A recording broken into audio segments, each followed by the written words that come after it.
旧约圣经与21世纪的距离的确是很远，无论是在地理、在文化、在语言等等。而旧约中的五经、历史、先知书是需要许多的背景知识来帮助我们认识这些书卷，但是诗篇却是属神的人向神发出的诗歌跟祷告，将人的经历感受表达在神的面前。而奇妙的是，这些诗人的祷告成为神话语的一部分，也就是说，神在意信徒向他说的话，神聆听应允，所以我们的信仰是双向度的。这次的培灵会选擇詩篇，就是因為詩篇能進入人的心靈，幫助我們建立與神親密的關係。咁我鼓勵真係喺唔同地方嘅信徒嚇，因為我哋信徒裏邊係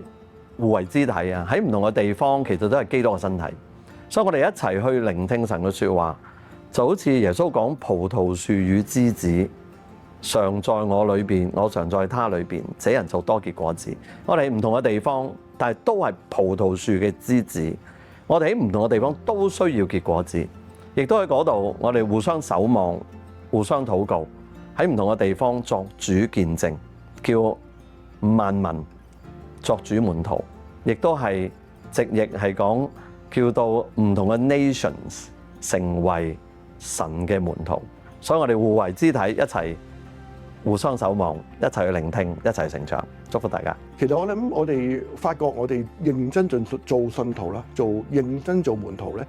係同咗世界其實好多分別。我哋好多嘅掙扎，或者咧，我哋亞伯拉罕都係好盼望將來咧係會上帝賜俾佢一個美好嘅地方嚇。我諗我哋今日嘅信徒都係嘅，好覺得其實上帝應許我哋將來嘅